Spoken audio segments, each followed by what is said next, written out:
morning and welcome to the monthly debrief meeting to provide an update on the extended day ahead market stakeholder working group activities. I'm Christina Osborne with ISO Stakeholder Engagement Group and I will be facilitating the meeting. So after I do my introductions, I'm going to turn it over to Mark Rothletter, who is the Senior Vice President and Chief Operating Officer here at the ISO, to provide some opening remarks, and then he'll turn it over to Phil Pettingell, the coordinator overseeing all three of the EDAM working groups, and Milos Basanic, who is the EDAM policy lead, to provide an overview of the EDAM stakeholder process, which includes the working group activities, and then the working group facilitators, Mark Richardson, Deb Levine, and Kevin Head, will provide updates on the working group discussions. And then finally, Milos Basanic will talk about upcoming activities and next steps for EDAM. So the intent of this debrief meeting is to share overall working group design, progress to date, and impressions across the three stakeholder working groups. We'll identify forthcoming topics across all of the working groups and acknowledge the interdependencies between the working group topics. We are recording the meeting and we'll post a video file on the main EDAM initiative page where you'll find the presentation and other documents related to this initiative. The recordings and any related transcriptions should not be reprinted without the ISO's permission. We will pause for questions throughout the presentation, and I'll provide instructions for how to raise your hand at that time. Please remember to start by introducing yourself by name and affiliation. And with that, I'd like to turn the meeting over to Mark Rothletter to provide some opening remarks. Thanks, Christina. Can you hear me okay? Yes, thank you. Okay. Well, welcome all. Today is just a midpoint check-in of the EDAM working group design sessions so far. I've been monitoring and getting also briefed out on the progress that's been made. And from my observations, significant progress has been made in the working groups to develop understanding, share perspectives, and explore alternatives. The working group discussions have been very helpful and important part of the process. As we review the progress made today, we should both take stock and coalesce the progress that has been made thus far within and across the working groups, but also take time to identify and refine the issues still needing to be discussed and worked. I know there are some challenging issues still to discuss and overcome, and I look forward to those discussions continuing through the working groups. The end of the working groups is not expected to define the ultimate end state design, but rather significantly inform the comprehensive STAR proposal, including documentation of potential alternatives to the specific design elements. I feel that the time we all put into this process together has and will serve us well in the ultimate design process. Clearly, the discussions have become more substantive and positions have become clearer through these discussions. As I stated at the beginning of the working groups, we are seeking to identify maybe a simple design, the simplest design necessary to get EDAM started. If we can find a starting point, we are committed to continuing to evolve the EDAM design through actual experience and observations. And as I also stated before, everybody is not going to get everything they want or hope out of this process and the design, but we are aiming to make sure that people are heard and all the perspectives are considered as we develop EDAM 1.0. I appreciate, again, all the time that you have committed to this, and by the evidence of the fact that we still have over 100 people participating and in the working groups, I appreciate everybody's effort in the working group process. I know the last 2 weeks we gave a little bit more time to have some discussions. At this point, I think we'll continue down the road of having 2 work groups a week, but I will continue to monitor that progress is being made, and if we do need to take a step back to allow for some additional discussions outside the working group and development of examples and such, we can do that. But at this point, I think we have enough material that we need to get through, and keeping the pace up, at least in the near term, is appropriate. So again, thanks everybody again. I look forward to today's discussion and what comes out of it, and thank you again for your participation. Thank you, Mark. Okay, next we have Milos Bosanic. He and Phil are going to provide an overview of the EDAM stakeholder process. So go ahead, Milos. Thank you, Christina, and thank you, Mark, for those introductory remarks. Good morning, everybody, and thank you for joining us for the debrief session from the working group. So I'm going to start with an overview and just taking stock of where we are in the EDAM policy design process. On the next slide, I'm going to talk a little bit more in detail about the timeline to get us to the straw proposal. And then I'll turn it over to Phil Pettingell, who is the working group coordinator, to kind of share his impressions and take stock of where we've been with the working groups and acknowledge some of the progress that we've made. And then we'll move to the individual working group updates for each one of the working groups, taking stock of that particular status across each one of the working groups. So let me start on this slide, again, taking stock of where we are with the overall EDAM policy design process. You may have seen a graphic similar to this that we've used in prior discussion, but 2022 is really dedicated to the policy design. We started the overall stakeholder process back in November of last year, if you recall, through a stakeholder meeting. We had another one in December, but we were primarily in those November and December discussions really setting the stage for the launch of the stakeholder working groups as part of that overall stakeholder process. And the working groups ultimately launched in early January of this year. And they're focused on discrete design elements of the EDAM to help discuss and inform ultimately the design of the framework that will go into the straw proposal. These working groups ultimately will again help shape the comprehensive straw proposal, which is slated for the middle to later part in April, as you can see here on the graphic. And then following that straw proposal, we will continue the stakeholder process through that iterative publication of proposals that are informed by stakeholder comments and subsequent discussions. And I'll go into a little bit more detail on that next slide in terms of that element of the process following the straw proposal. But as you, I think, have come to expect with our stakeholder process, we start with a straw proposal, then we'll move to a revised proposal based on the stakeholder feedback and comments, and we'll go again through that iterative process throughout 2022. There may be opportunities for us to launch additional focus or different focus working groups on other aspects of the design throughout the stakeholder process as we move into the straw proposal phase and subsequent phases. We're certainly open to that, and we'll keep an eye on those elements. Are there any kind of discrete working items that we can launch some targeted working groups to discuss based on the stakeholder feedback that we may get on the straw proposal? But ultimately, the target is to work through this iterative process and target a briefing to the ISO Board of Governors and the EM governing body at the end of 2022. Then 2023 is dedicated to implementation activities based on that design. And then we would target 2024 being ready to onboard EDAM entities. Let's go to the next slide, please.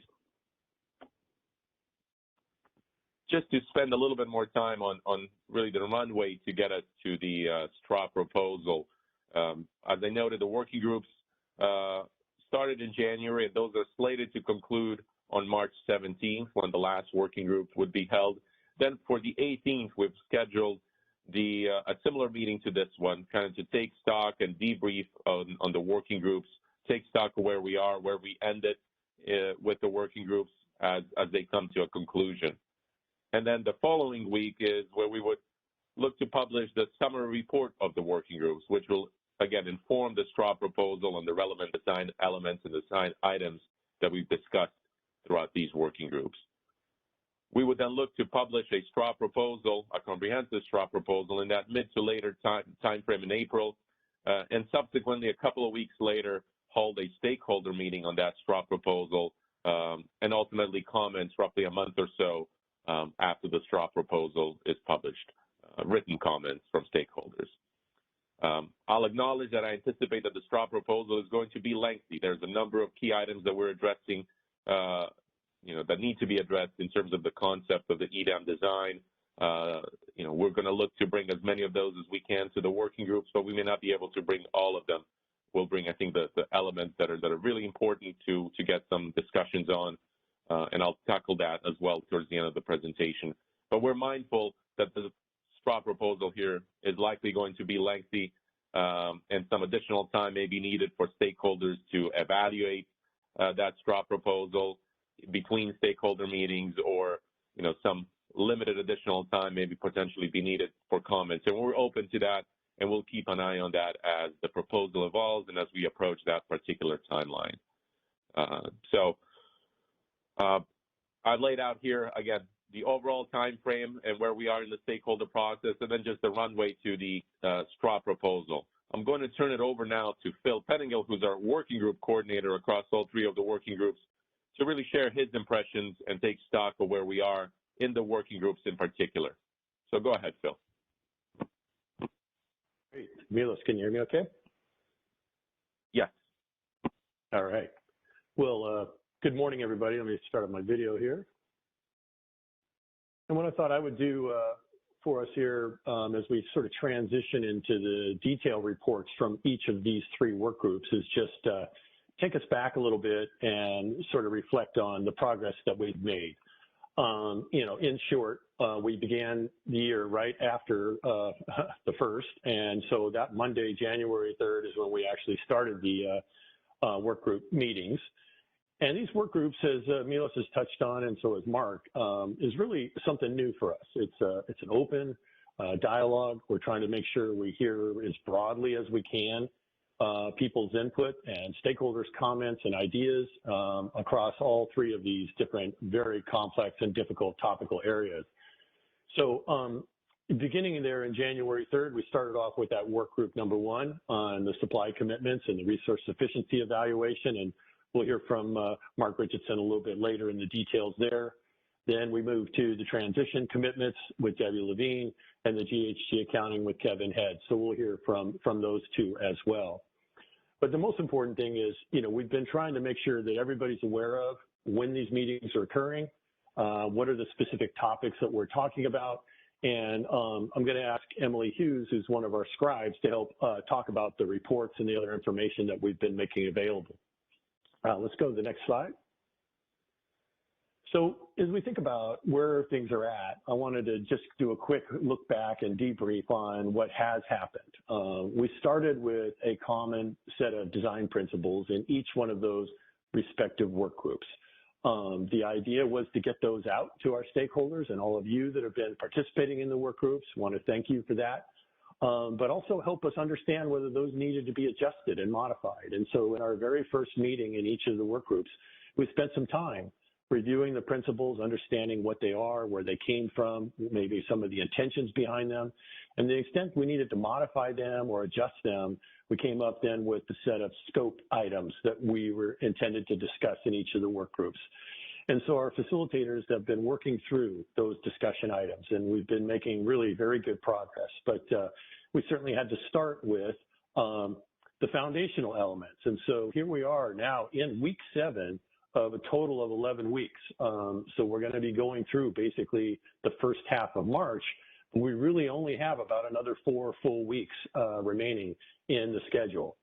But we needed to start with the foundation so that all of our stakeholders understood what were we talking about, what some of the jargon, some of the definitions, some of those things, so we could actually start to bring in some of that valuable feedback that we're looking for in the work group process.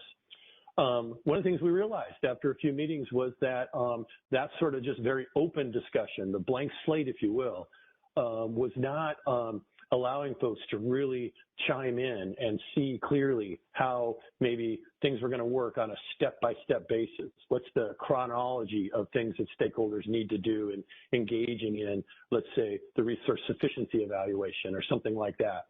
So at that point, the ISO, and we asked others to bring forward any particular frameworks or proposals or ideas that they could put on the table, and that's been a really successful shift in moving to the frameworks, because now we can actually start to talk to specifics, and to the extent it raises then alternative approaches, we're able to then identify what are those other approaches and talk through those. So I think that, again, has been a really rich conversation on those things, and really brings us into some of the more specific substance and the issues that still remain to be resolved. And Mark Grosslater talked about some of those larger issues.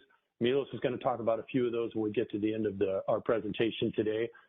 But the last thing I wanted to say is we really, I want to appreciate the parties that have engaged and have been talking and speaking up, but we'd like to hear from more of you. For those of you that haven't had a chance to join us on some of these work group meetings, I think you'd be surprised to hear that we almost always have well over 100 stakeholders that are on the call.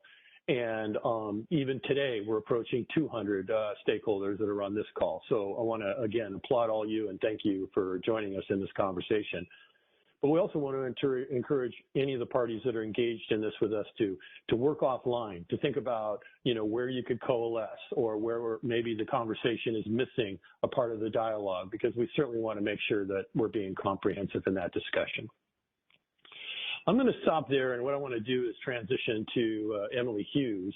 So let's move to the next slide and ask Emily to talk a little bit about what we're doing with summary reports, because again, this is a way we're trying to capture the essence of the discussion. And for those of you that aren't able to join some of the work groups, you can certainly take a look at this materials that we're putting together for you. And after Emily's done, we'll open it up for any questions or that any of you might have on the call with us today. So Emily, take it away. Thanks, Phil. My name is Emily Hughes, and I am the scribe for Working Group 2. And today I'll be going over some of the key deliverables for the working groups. The first one is a weekly summary report that we use to capture the key discussion points, documenting from each meeting. These are not intended to be meeting minutes, since all of the working groups are recorded and posted on the EDAM website. Each of the working groups write a weekly summary report that are posted at the end of the week, covering the 2 meetings that happened that week. And they're used to identify any consensus items when they're reached, any widely supported alternatives, or other key discussion points. At the beginning of each of the weekly summary reports, there's also a tentative schedule for each of the scope items. So if you're looking to participate in one particular topic, you can see when we are planning on discussing that item, and you can prepare any presentation materials or key discussion points. Thank you. The second deliverable will be a final summary report.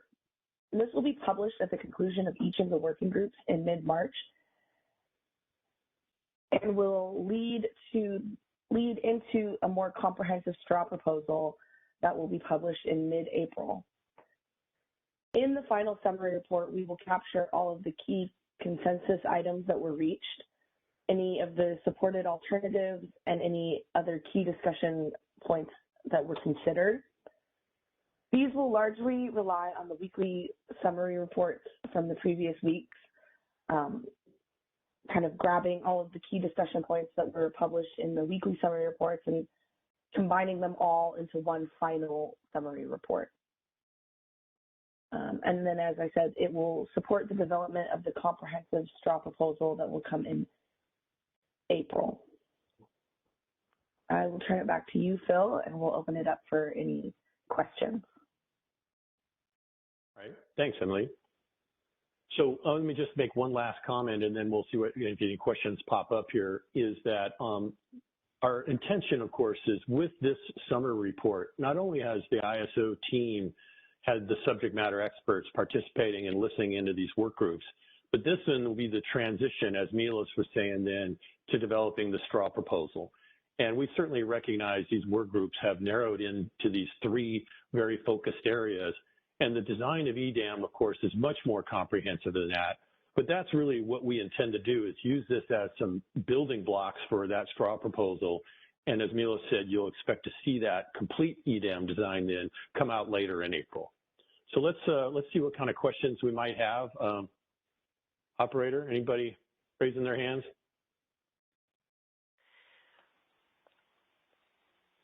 Please use the raise hand icon at the bottom of your screen on bottom right, or please enter #2 on your telephone keypad to enter the question queue.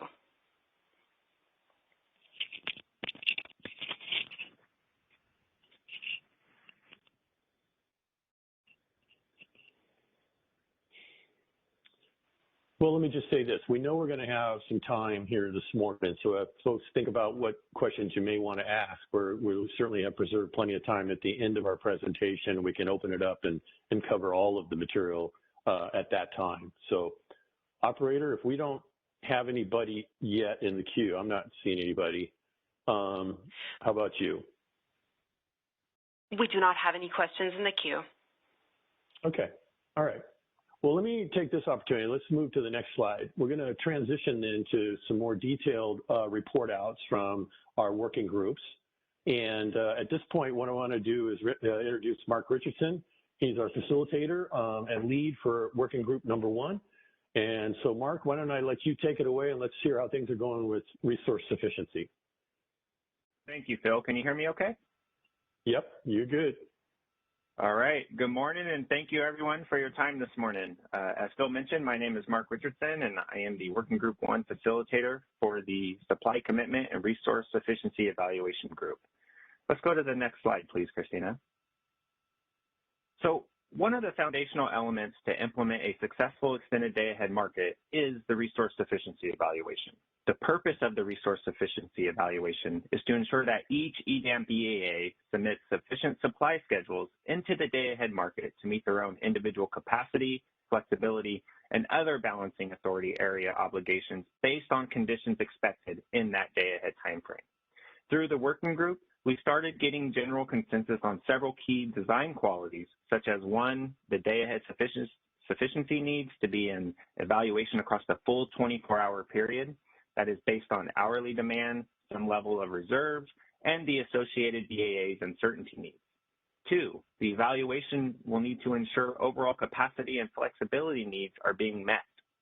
We heard from many stakeholders there is a need to provide an option for the demand forecast component to be provided by the entity or provided by the ISO itself.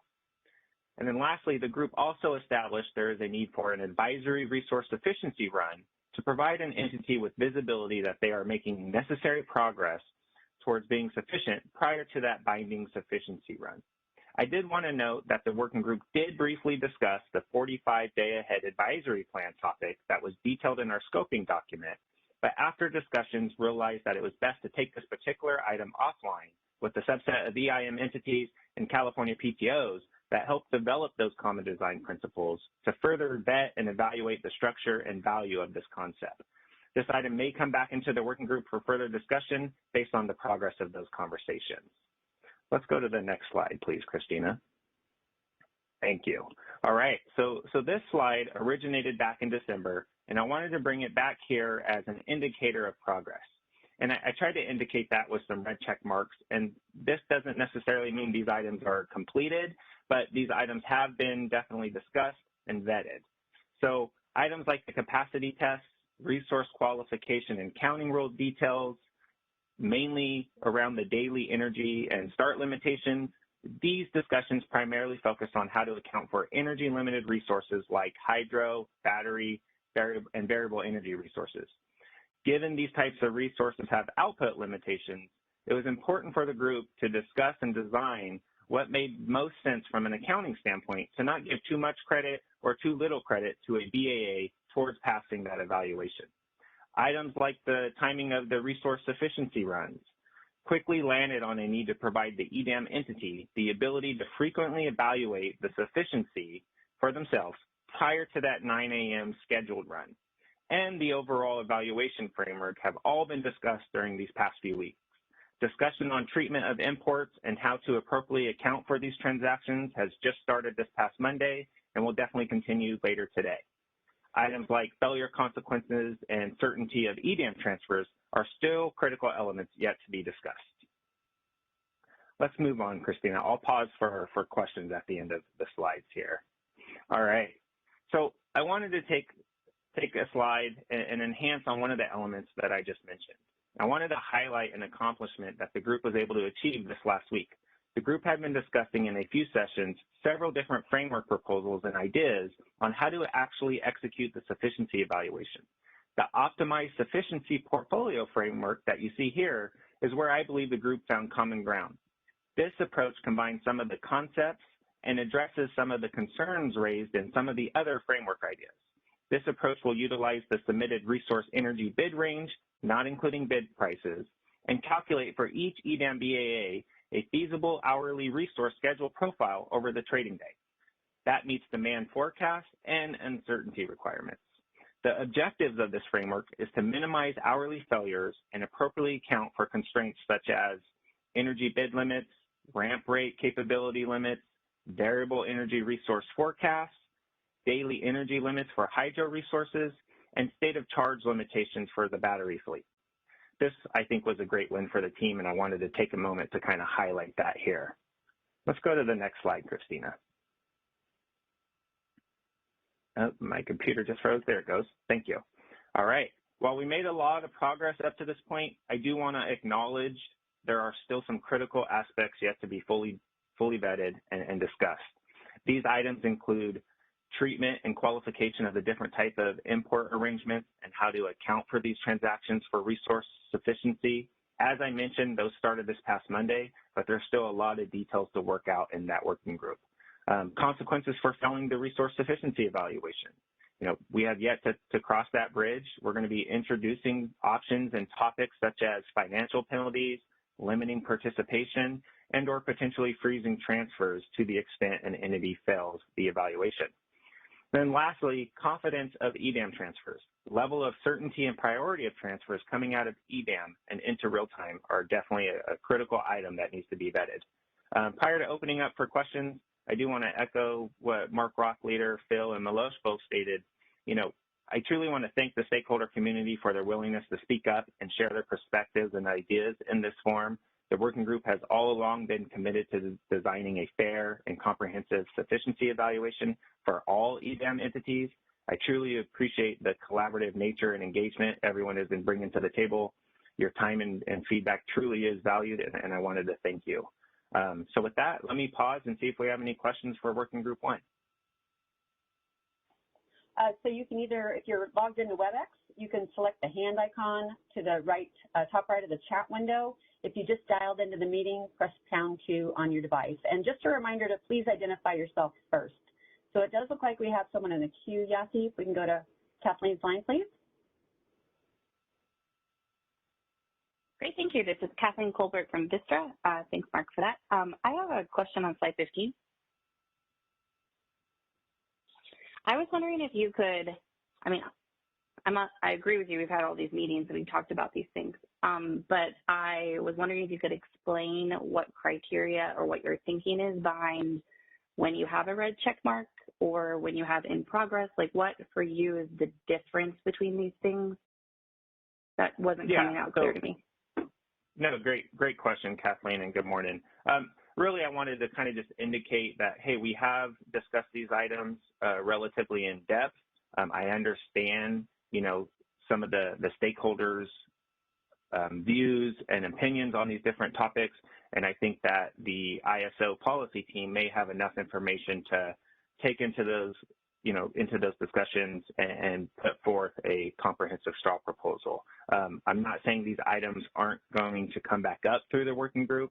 We did slate in our scheduled time at the end to the extent stakeholders would like to bring something back up to kind of further vet as a group.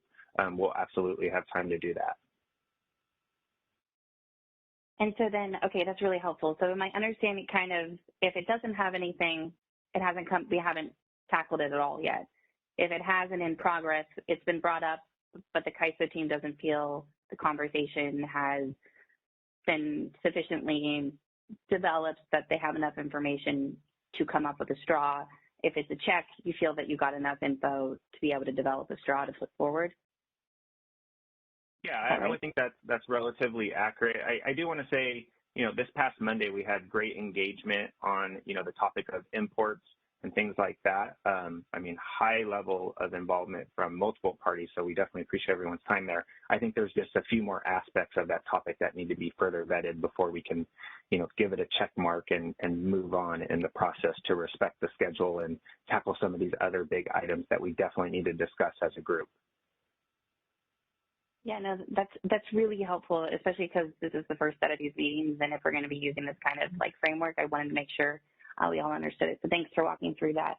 I just have one more kind of suggestion for slide 16. I think this was really a great thing to highlight, that there's been some like gelling in a direction. I just wanted to note that I think that there's still like the details to be discussed on how it would work, and this reads a little like we've landed on those details of what would be included. I conceptually agree with what you're putting out there. I just wanted to note for the group that I think that some of how the optimization would work is still on the table, just for level setting. Thanks, Mark. Yeah. Thank you, Kathleen. And George from the ISO team did take some of that feedback from last week, has altered the proposal, and we may have a briefing on that later today. And all of those adjustments were in line with some of the stakeholder feedback. So thank you for your comments, Kathleen. Any other questions in the queue, Christina? Yeah, I don't see any other questions. I don't see any questions in the chat either. All right. Well, I really do appreciate the opportunity to present and speak today. And with that, I will hand it off to the facilitator number 2, Deb Levine. Go ahead, Deb.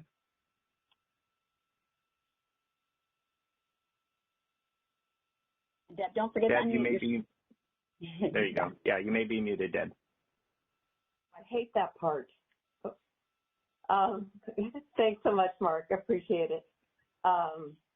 My name is Deb Levine. I'm the facilitator of work group number 2, transmission commitment and transmission rent allocation.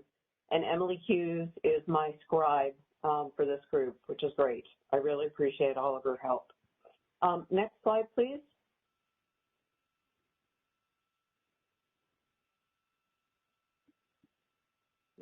Thank you. The purpose of this working group is to define how transmission is made available to the EDAM and how the transfers work between EDAM entities and overall how that compensation structure should be put together. We've had discussions regarding the capacity that is transferred between the different EDAM entities, the usage of transmission within EDAM, and to look at how benefits can be derived for the EDAM entities, which would facilitate the key benefits. Market design-wise, we're seeking to have the maximum amount of transmission available for EDAM, because that's where you'll get all of the benefits, is to the extent that more transmission is available, then the lower cost resources can meet the load across the bigger EDAM footprint. But we're also seeking to ensure that existing transmission contracts are honored. Next slide, please. So as far as our design development progress is concerned, for those of you that are participating in the group, and we greatly appreciate your participation, we have what we call Bucket 1, Bucket 2, and Bucket 3. So Bucket 1 is the transmission that will support Mark's group in the resource efficiency. We need to make sure that there's sufficient generation to move the generation to the load for the resource efficiency. And currently we're looking at that as no additional charge because the entity that has procured that generation has gone ahead and also already procured the transmission. So we wouldn't want to have them pay twice for transmission, which is why we're looking at it as no charge. Bucket 2 is transmission that is held under contract at the various transfer points between EDAM that can voluntarily be made available. So to the extent that there's additional transmission that could be made available that could then optimize the different resources, we would go ahead and include that in Bucket 2 transmission. Lastly, Bucket 3 is all unsold transmission. Transmission that is available on a transmission service provider's OASIS, their available transmission capacity, that's what would go into Bucket 3. And then as far as EDAM, under the EDAM process, the parties should be able to exercise all of their existing contract rights. So we've had a number of discussions about what happens with existing contracts and how they're used between the day-ahead market and real-time, specifically to the extent that they're not scheduled in the day-ahead market. but the entity has the right to schedule them in real time, how does that impact the cost allocation for the uplift to redispatch the generation in real time? And lastly, I would say, as far as transmission rights and different durations, this is one of the areas where we've pretty much agreed on. So the transmission can be annually, monthly, weekly, or daily. And it can, over the day, change on an hourly basis because the day-ahead market will be run on a day-ahead basis. And we've also agreed that the transmission would be made available at 9 a.m. so that it's into the ISO along with any outages prior to the start of the EDAM run, which is currently at 10 a.m. Next slide, please.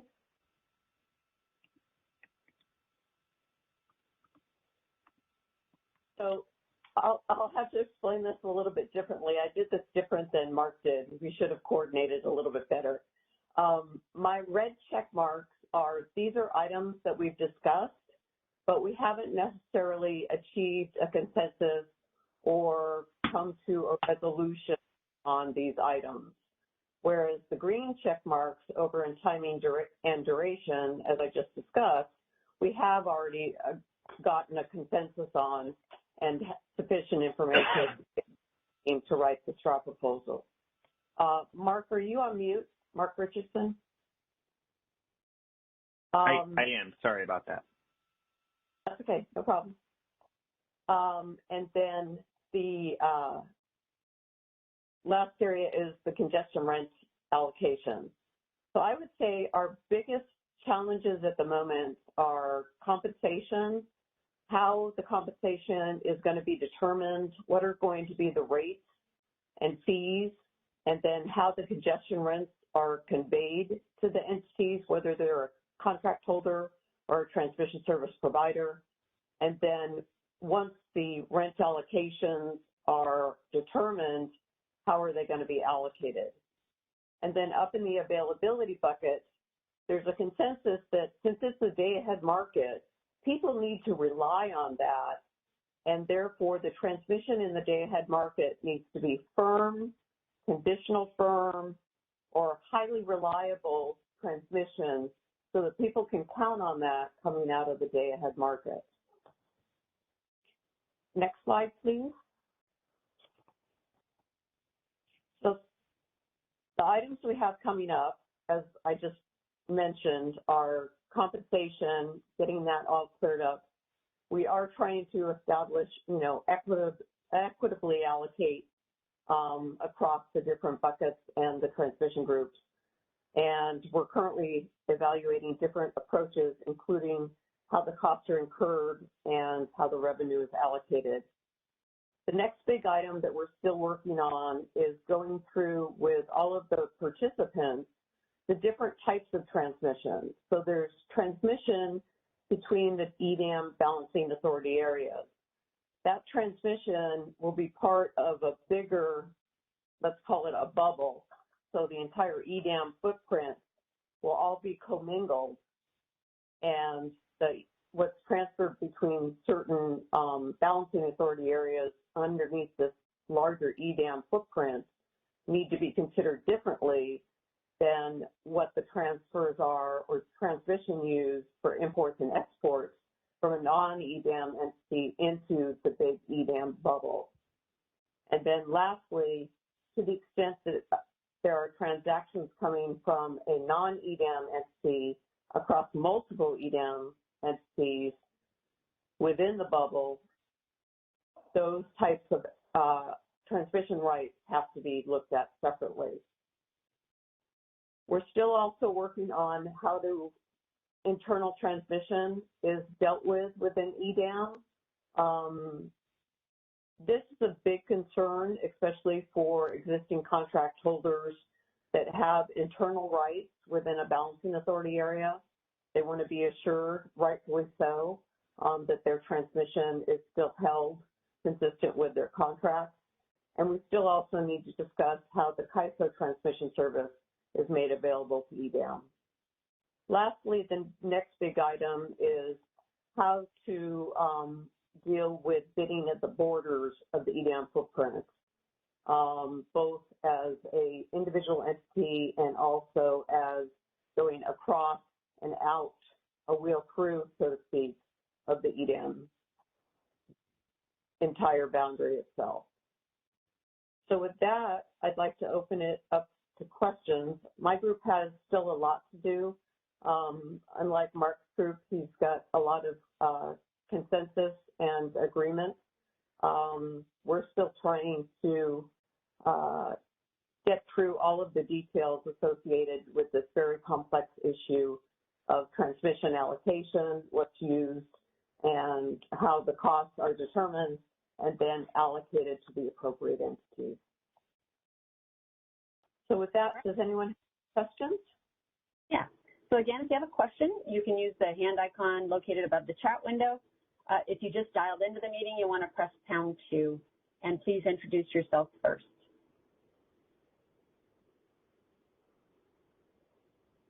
Just give it a moment.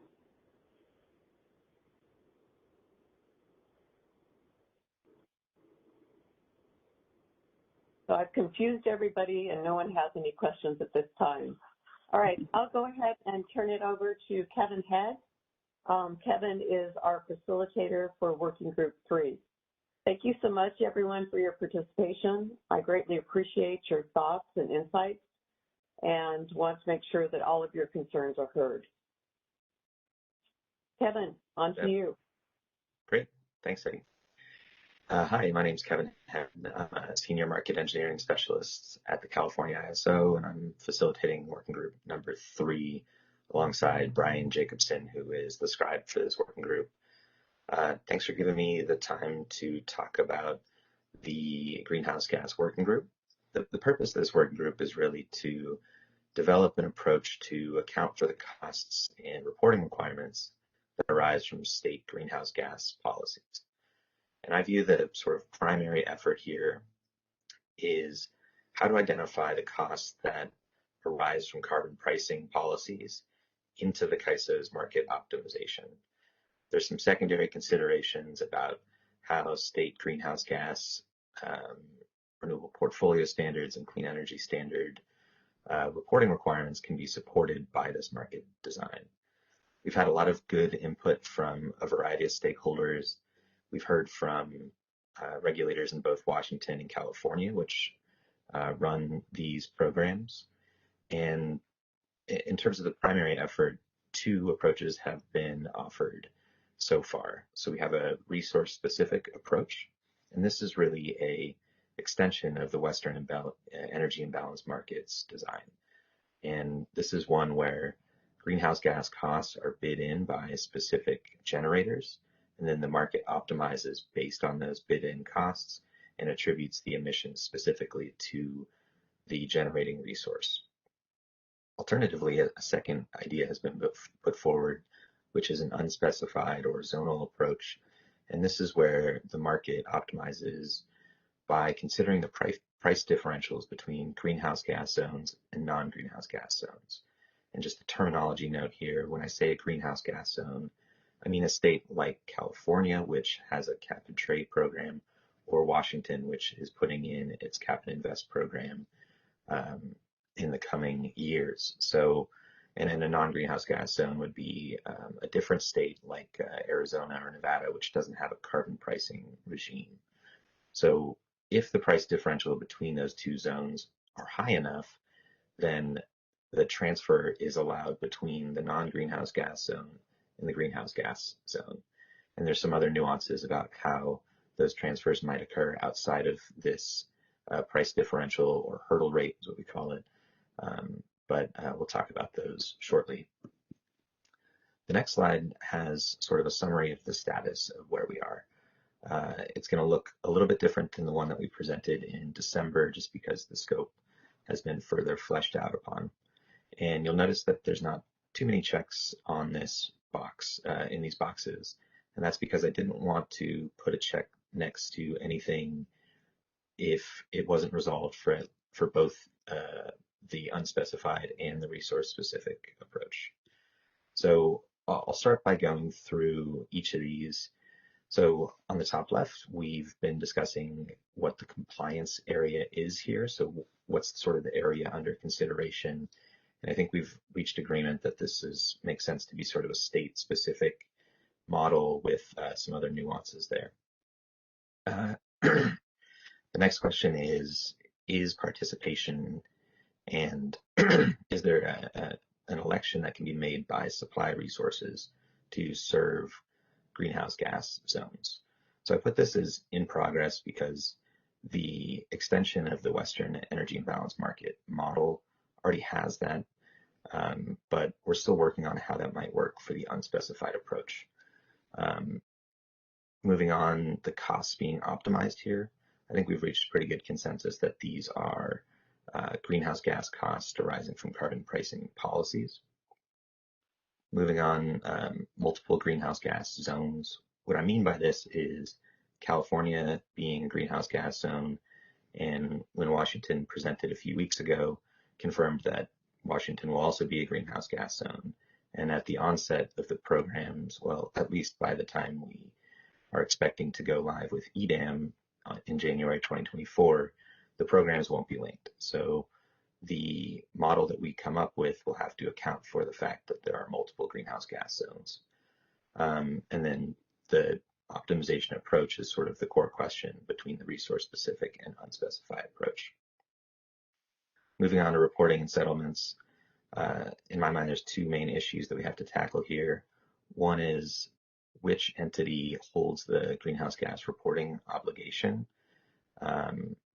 based on the EDAM market results. And the second would be, how do we financially settle the revenues created or gathered by the market to the responsible entities? And so that's still in progress for both, though I'll also note that the resource-specific approach, because it leverages an existing model, has a little bit more detail around this here. And moving on to approach-specific issues. So these are issues that just relate to one or the other approach. So for the resource-specific approach, in my mind, we're making good progress on what the metric we would use to determine the greenhouse gas attribution is. So in the real-time market, in the Western Energy Imbalance Market, we use the base schedule as sort of a baseline. What does that look like in the day-ahead market? And a proposal has been put forth, but there might be some further improvements that we can put in around how that might work. In terms of unspecified results or unspecified approach, we need to figure out how to calculate that hurdle rate, which is what we would use to compare the price differentials between the non-greenhouse gas and greenhouse gas zones. And then there's a second topic, which is, are there ways that a non-greenhouse gas zone can serve the greenhouse gas zone if other than clearing the hurdle rate? And so we're putting some parameters around that, and some proposals have been put forth. We haven't finalized the list there, so I'm hoping to do that in the coming weeks. And then there's some miscellaneous topics that we've been working through, how greenhouse gas costs are reflected in bids and whether or not they are. For the WEIM model, that's done explicitly through a bid adder, but we're still working on how that might work, or at least coming to a conclusion on how it would work in the unspecified approach. Next, we'll have to figure out sort of rollover into the energy imbalance markets, real-time market. So we have a market result in the EDAM. How does that become reflected in the real-time market? And do we need to make modifications to the Western Energy Imbalance market's treatment of greenhouse gas costs to align it with this new EDAM proposal? And finally, we've discussed some interaction between the ISO's work here and other proposed greenhouse gas tracking systems. And I think we've reached a good conclusion on that. So the next slide has the next steps that we'll be taking. So I'm looking forward to fleshing out the approaches for both the resource-specific and unspecified approach. And the way that we're going to do that is we've gathered a lot of questions through a homework assignment that was given out to the working group where they were able to go back internal to their organization and think about what the most important open questions are in their mind that would put them in a place that they could perform an evaluation of the approach. So we've gathered all those questions, and the next few meetings I expect we'll be taking those and revising the scope and calling out specific areas that need further attention and detail in order for us to evaluate them and hopefully take it into the straw proposal. So that's what the end of February milestone that I'm looking at here. This might be end of February or early March, but we'd like to have a version 2.0 of each approach with these details spelled out. And then the subsequent meetings will be us as a working group comparing those fleshed out proposals to a set of design objectives, which we had agreed upon early on in the working group. And then we'll have some other cleanup of remaining topics, which we've already discussed. So that's all I have on working group 3. I think we're making good progress and should have something that we can bring into the straw proposal. So thanks everybody who's been participating in the working groups, and thanks for the speakers that have been willing to make themselves available. And I'd like to open the call up for any questions about greenhouse gas working group 3. Again, you can use the hand icon located above the chat window, or you can press pound 2 on your phone if you dialed in.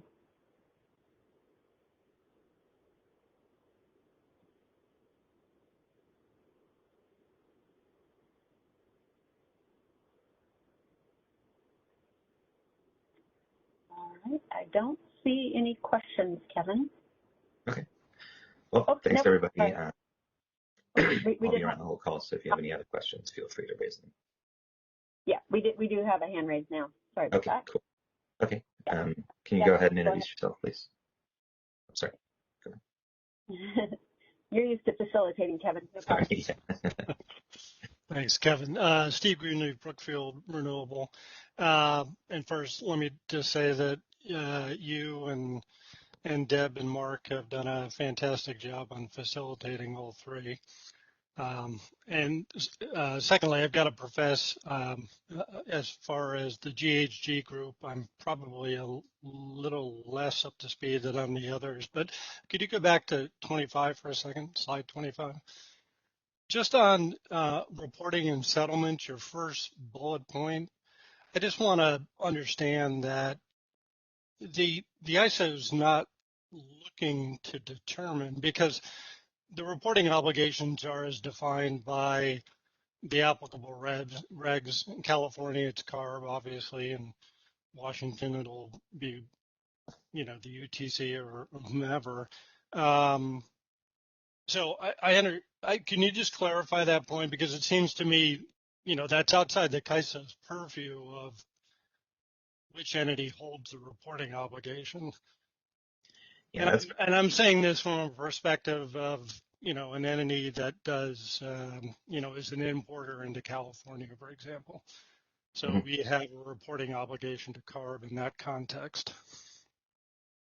Yeah, I can explain that, and if I mischaracterize anything, I'll ask Anya, Gilbert, or George to step in and correct any misstatements here. But the idea here is CARB's reporting system has sort of 3 categories. It assigns the greenhouse gas obligation for in-state generation.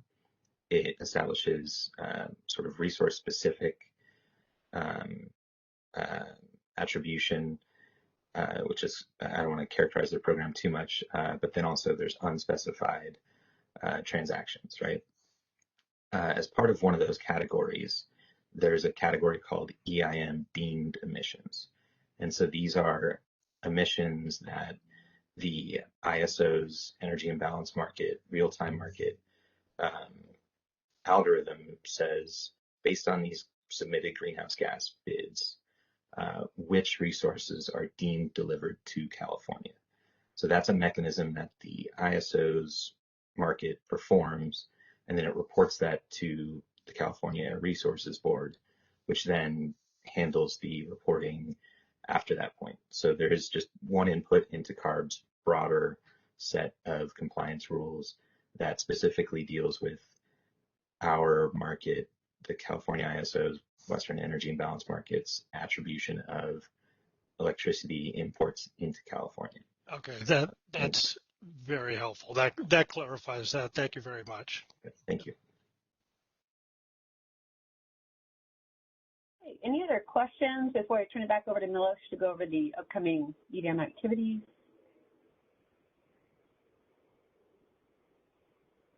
And if not now, we'll open it up for questions again at the end. So let me go ahead, turn it back over to Milos to talk about what's coming up.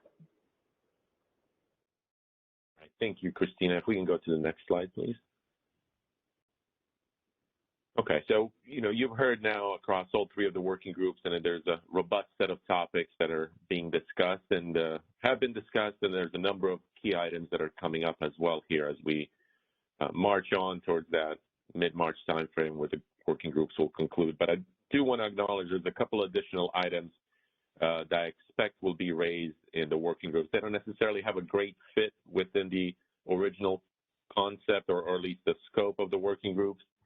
And we will be looking to at least dedicate a meeting or two to these topics, bring the discussion forward, and hear some perspectives on these items. The intent is not necessarily to design these today, but I want to tee them up that they will be coming to an upcoming working group, and we haven't yet identified when, but we'll make sure to note that we do want, before we go into straw proposal, we do want to vet this a little bit more with the stakeholders. So the two topics are, one of them is the residual unit commitment in EDAM, and we want to foster a discussion on that topic. Shorthand, for those unfamiliar with it, that we call it RUC, but it's an important component of the day-ahead market. The day-ahead market consists of the integrated forward market that establishes the generation needed to meet bid and demand, but then the RUC comes in and covers any gap that may exist between the physical schedules or commitments that may come from that IFM process and the next day's hourly load forecast. And as we discuss this in the context of the EDAM, we see this element as being an important component of the extension of the day-ahead market with a valuable function. And so the extension of the RUC across that EDAM footprint may require certain adjustments or enhancements to RUC that we want to discuss and let further educate folks on the process and its function.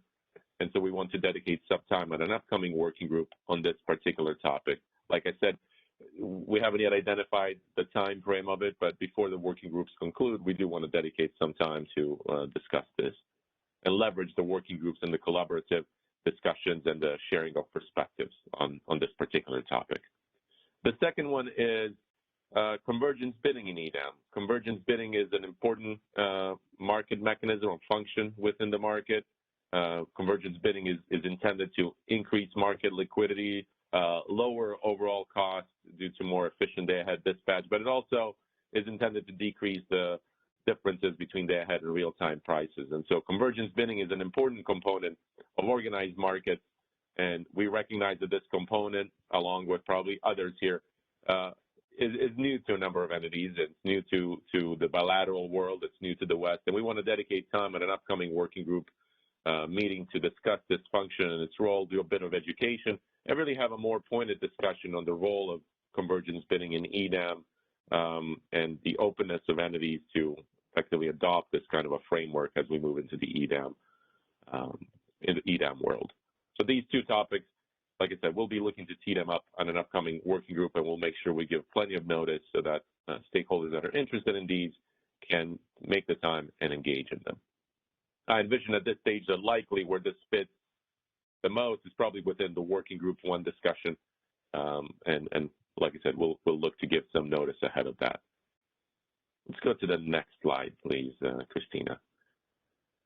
So on this topic, I do also want to spend a little bit of time just acknowledging some of the interdependencies between topics across working groups, and I'm sure we'll identify additional key interdependencies as we delve into some of the other scope items that remain across the working groups. But I do want to take a moment to acknowledge a couple of key interdependencies that I think we started on, here the last couple of weeks, and one will come up here in short order as well.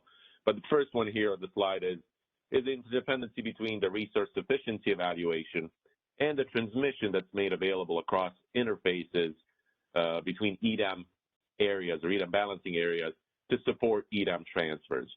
Working Group 1, which is focused on the resource sufficiency evaluation, as you heard today, discusses the resource sufficiency framework, and we started going into the topic of generation that may be located in another EDAM balancing authority area or outside of the EDAM balancing authority area, or that may wheel through EDAM balancing authority areas to meet that resource sufficiency evaluation. Consider it an import located outside of that balancing authority area that somebody wants to use to demonstrate resource sufficiency. And we're having those discussions, what's the nature of and structure of some of these imports, WSVP, Schedule C arrangements, et cetera. What are the qualities associated with some of these imports? But in Working Group 2, we're also discussing then the transmission that is made available to support EDAM transfers, and particularly in the context of what we've termed thus far the concept of bucket 1 transmission, the transmission that's brought along with resources that are being utilized to meet resource sufficiency, to bring those in as part of that bucket 1 transmission that ultimately supports transfers across EDAM entity areas. So the interdependency here is looking at, what are the type of qualities of those imports that can be used to demonstrate resource sufficiency, but then also the interdependency is, what type of transmission are those parties bringing on if those resources are being used to demonstrate resource sufficiency, and the bucket 1 transmission that those types of arrangements, different types of import arrangements may need to bring to the table to support EDAM transfers. That's an ongoing topic that is, I think, currently underway. And for those entities that are interested in this particular topic, you may want to pay attention across both Working Group 1 and Working Group 2 on this particular issue and share your perspectives. Similarly, kind of related to this as well, but we're going to discuss intertie bidding in EDAM. That's what Deb teed up as part of her Working Group 2 report today. That's an upcoming topic, likely within the next couple of weeks in that working group. But this topic of intertie bidding in EDAM is focused really on a discussion on the rules and implications of offering generation at the boundary of the overall EDAM footprint, as well as discussing offering generation at the boundary of the EDAM, individual EDAM entity. What are the implications and necessary policy considerations here?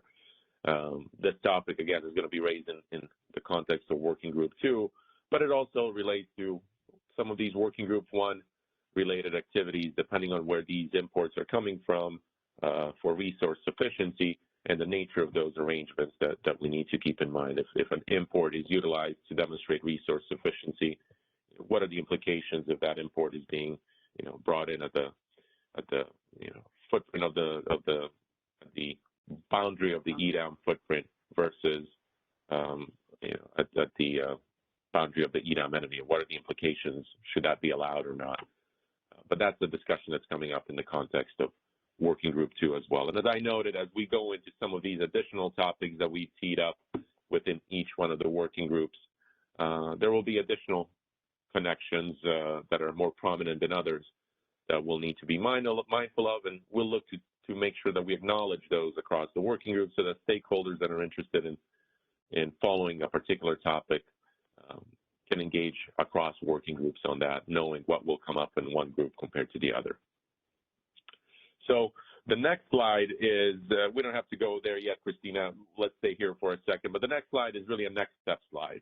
I think the substantive aspect of our program today concludes with this slide.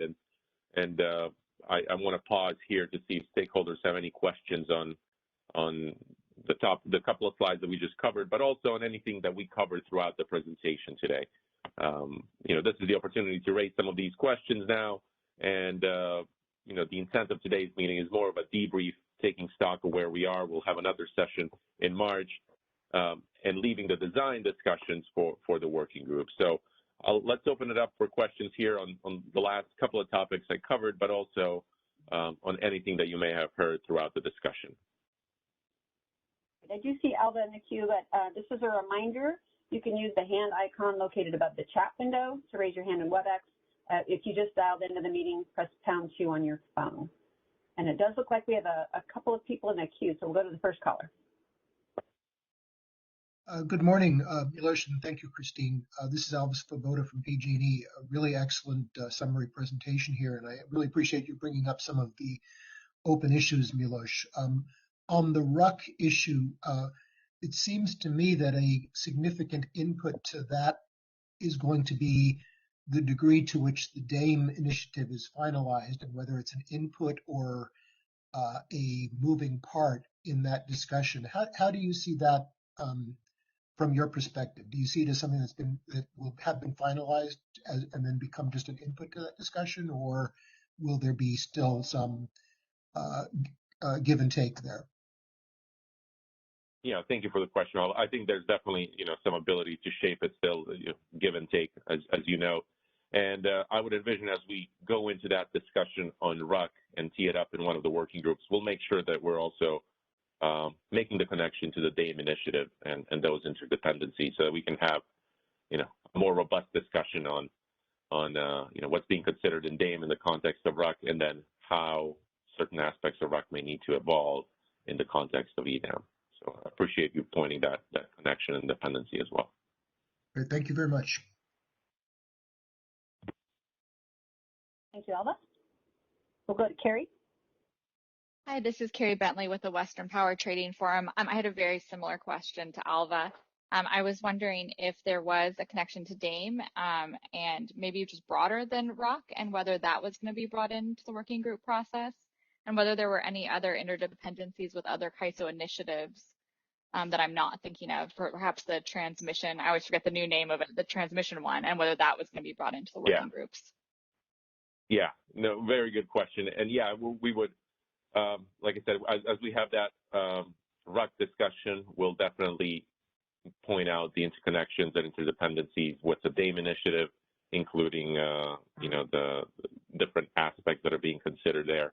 But as well as other initiatives, as we get into the discussion on how within Working Group 2 with how the ISO makes transmission available to the EDAM, consistent with this concept that we've been discussing of the buckets, we will definitely make acknowledgement and the interconnections to the transmission service and market scheduling priorities initiative that's looking at a limited reservation process for establishing priorities, for transactions. And we'll make that connection there and try to tease out, what may be the world of how the ISO makes transmission available look like within that context as well, without a transmission reservation process, but also with a transmission reservation process that may be a little bit of limited scope. But we'll definitely look to make those connections within that discussion and acknowledge that interdependency and kind of provide an update of where we are within that initiative and how that may impact how the ISO makes transmission available under the buckets. Thanks, Milosh. That was helpful. I also have a question about next steps. Should I ask that now or wait till the next slide? Maybe go ahead. Go ahead. Let's take advantage of the time now. Okay, thanks, Milosh. So I really appreciate all the working groups providing an update, and I thought it was a great way to see where everyone was within their scopes. In particular, I thought, Deb, you explaining that really you're about to get into some of the foundational items of what EDAM is, whether it's an incremental market to the bilateral market, whether it's a replacement. And I was hoping that once we have those kind of foundational issues resolved, before jumping into the straw proposal, we could do something like an EDAM 101 review, and something that really just brings it up and says, here's what EDAM is, here's what we're considering, because things have been really in the weeds, and it's been hard for someone who isn't intimately familiar with how EIM runs to really understand the proposal. And I'd love for maybe at the March 18th working group or another working group to just EDAM 101, just the basics. Here's what EDAM is. Here are the benefits to EDAM. Here's what we're going forward with. Does that ask make sense, Milosh? Yeah, no, I appreciate you making that ask, and good suggestion. Let us take that back and consider how best we can weave that in. And maybe, after the working groups wind down before the straw proposal, we can have more of that comprehensive discussion and maybe how, the design overall is shaping up prior to making it into the straw proposal. So definitely appreciate that ask, and let us see what we can do and find some time for that. Thank you. Thank you, Carrie. I will go to Bonnie next. Hi, this is Bonnie Blair. I represent the Six Cities group. I have, following up on the last comment, I have kind of a similar suggestion. I think it would be beneficial for the CAISO to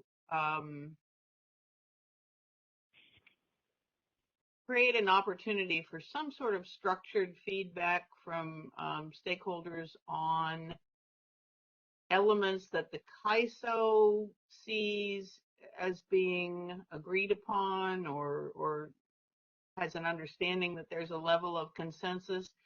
I think there's a potential for people to overstate the degree of consensus that exists just from listening to the working group discussions, because it's not always possible to provide instantaneous feedback in the working group sessions. For example, I represent a group of 6 cities. I need to take things back and discuss them with the clients and think them through sometimes. I mean, sometimes you hear a proposal or a suggestion in a working group and you don't have an immediate, yes, that's great, or no, that's terrible.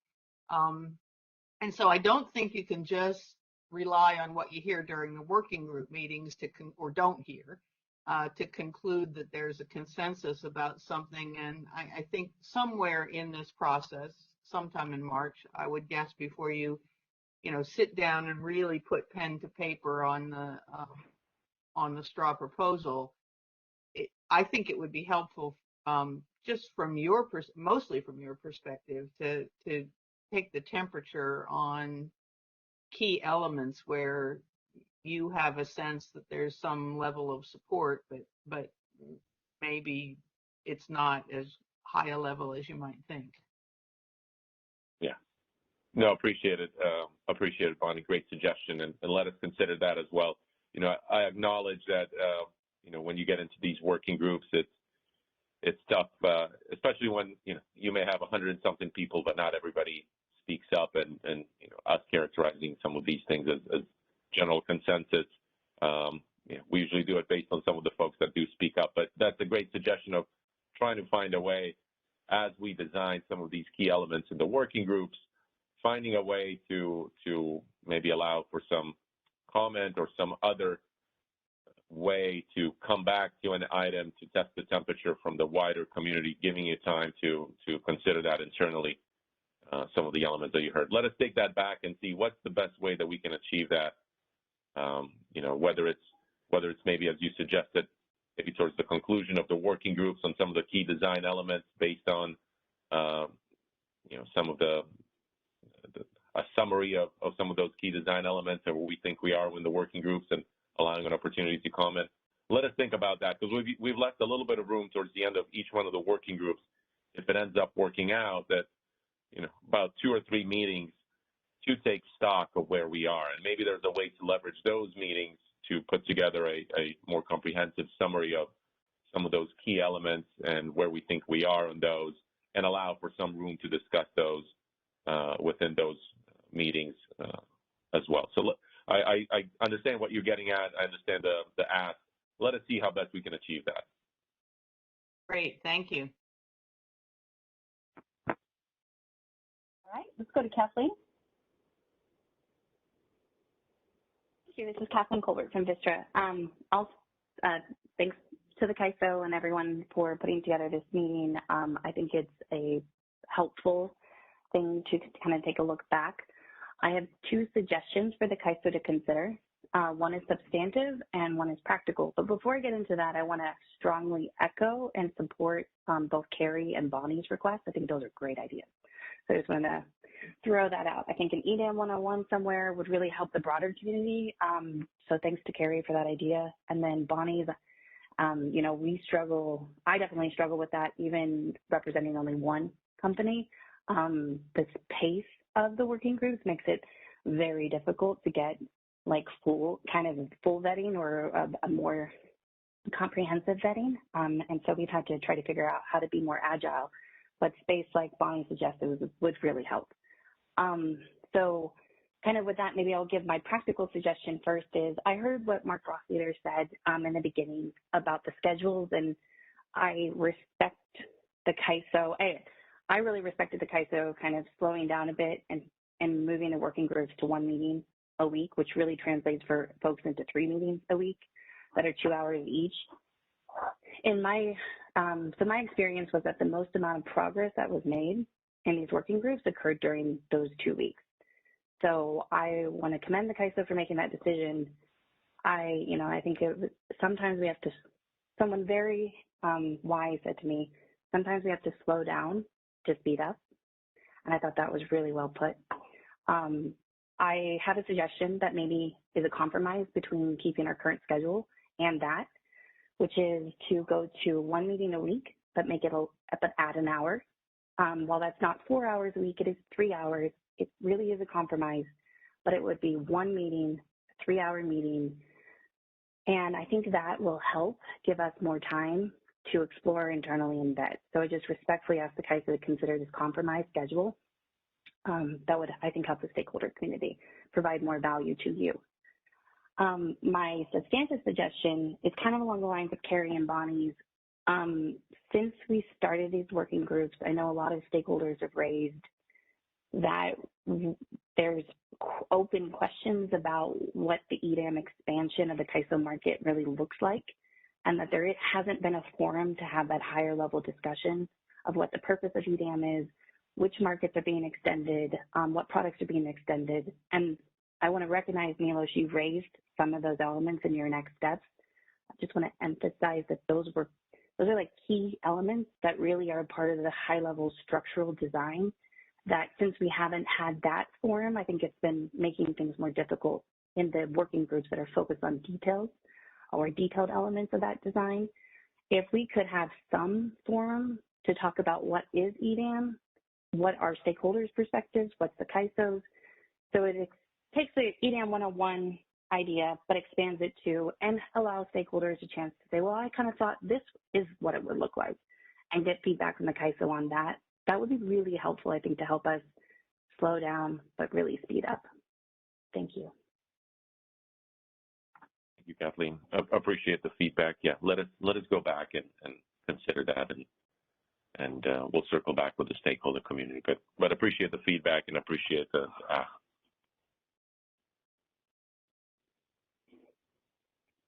All right. Looks like we have somebody else who's joined the queue. Ian. Hey, Milos, Ian White with Shell Energy. How are you? Good. Hey, Ian. Good to see you.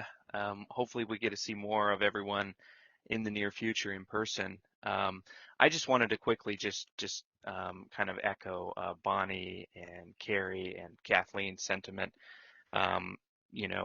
Having one stakeholder group for EDAM once a week is, if you're involved in all three, it's many hours of meetings. Just speaking for ourselves, we're also tracking developments, some stuff with Markets Plus and of course with RAP, so it gets quite untenable. I think that just generally speaking, Kathleen's sentiment of sometimes you have to pause and slow down a little bit to speed up, I think really resonates with me. So I just wanted to offer that perspective as well. Thank you. Thank you, Ian. Appreciate it. Thank you. Okay, and Yasi, did Carrie jump back in the queue, or is her hand up from before? Oh, okay, but she dropped out, so. All right, Carrie is back. Go ahead, Carrie. Oh, she's out, sorry. All right, I'll just give it a second just to see.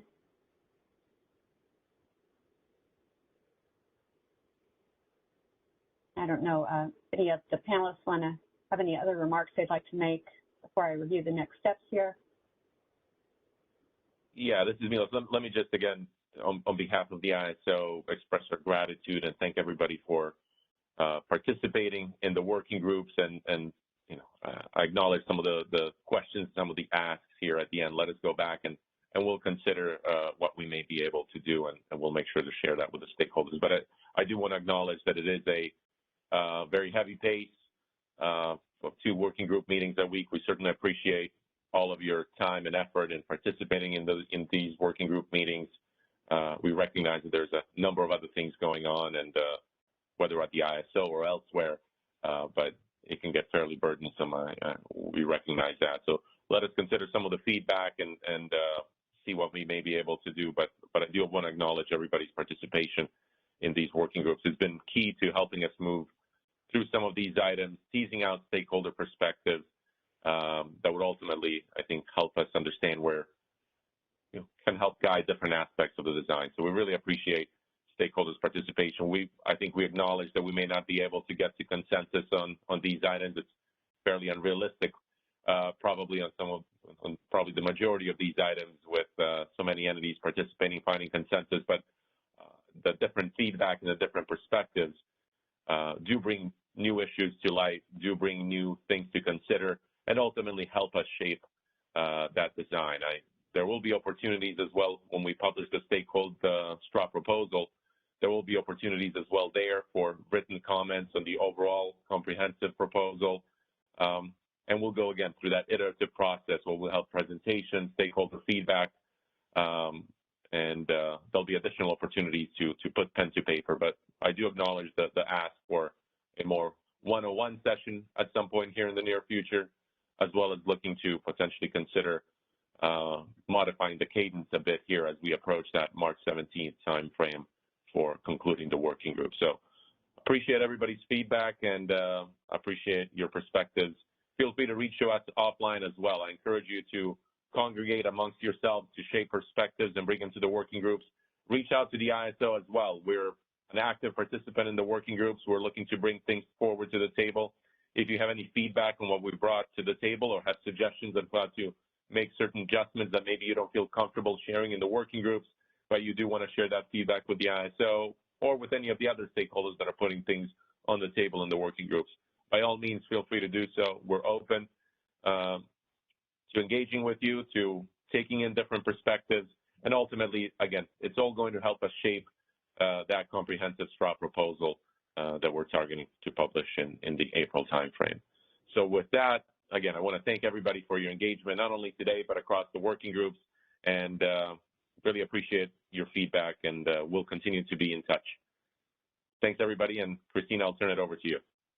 Great, thank you. I know you can all read this slide, but for those who are just joined via audio, the working group meetings, as we stated before, will run through March 17th, and then we are planning to have another debrief meeting similar to this on March 18th. And then we've also provided a link here to the EDAM initiative webpage where you'll find links to the individual working group web pages as well as historical and background materials related to the EDAM initiative. So thank you again all for joining today's discussion. As Milos mentioned, we really appreciate and value your engagement in these working group meetings, and feel free to reach out to us if you have any questions following this meeting. So thank you again. Have a great afternoon.